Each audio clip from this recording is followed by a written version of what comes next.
Let's touch on the ABN AMRO use case. Yeah. Okay. No. So while the Smith-Kline Beecham thing actually, like the GSK actually helped you. Yeah. Like what really happened to the ABN AMRO thing? So I was head of post-merger integration in a bank called Fortis, one of the biggest companies in Belgium. I was director there. And at one point they decided to buy this bank in the Netherlands called ABN AMRO, which was not only the biggest bank, but the biggest company. They were calling the crown, the jewel of the crown. So it's symbolic, was like the best company in the Netherlands.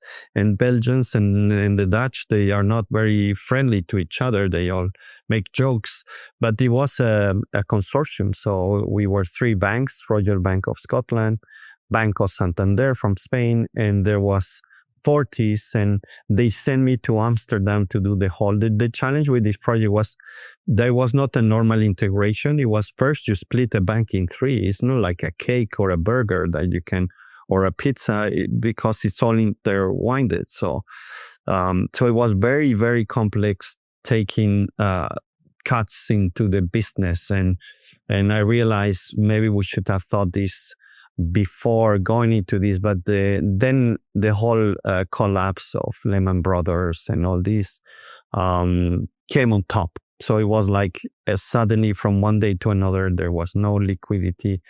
Our bank, Fortis, had taken too much risk. So it was not a project management problem. It was not working. The integration was not working. Because of the liquidity problem. Yeah. And then there was the bigger context, which was really bad for banks. But our bank had taken a lot of risks on the subprime. This merger was a big risk. Again, it's a question of prioritization. You cannot do everything. You need to know where the limits are. You need to focus on one or two things, not three or five. And that's what the leadership didn't do very well. We wanted to grow fast. We wanted to be big. And we didn't realize that we were taking way too far risks. Nobody saw the crisis. And even this merger was very painful, very difficult. I learned a lot on the bad side. On sometimes some projects should not take place, or should take them more step by step, not big bang. See whether you can enter and take one piece of the business, but not the whole business.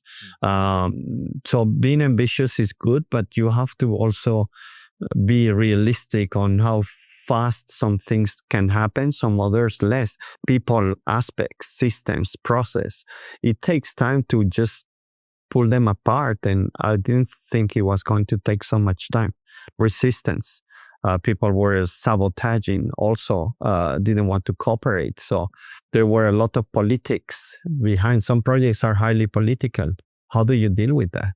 I was still a bit fresh, and I didn't realize the politics can kill your project.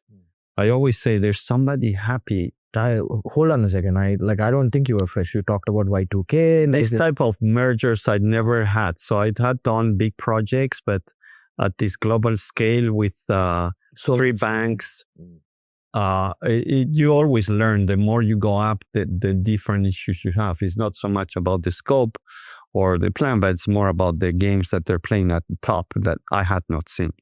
Got it. So basically, so you're saying that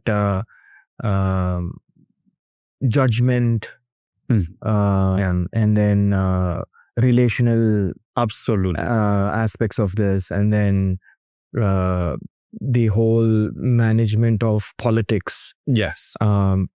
So these are like human skills that you need to have. Yeah, and I didn't have them. So I knew good how to plan. I was good at many things on the project field, but then I realized there's another space here.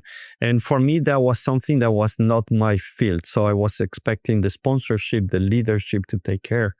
I learned that from then on that it's something that I'm more demanding, stronger. For example, if you're running a project for a large transformation and the sponsor is not playing the role, has no time, is micromanaging, I step up and I say, listen, leadership, we need a sponsor. We need somebody good. So I would step up now into those hey, there's politics here. Okay, so you want the project or you see whatever one, but we need to take a decision. Okay, it's not my project. Remember, it's our project. Okay, so now I have the maturity, I have the clarity of bringing project issues that were not in my scope to the scope of the discussion, and that's what I learned. It's something that most project managers don't do. They say that's not my field. This is politics. It's not for me.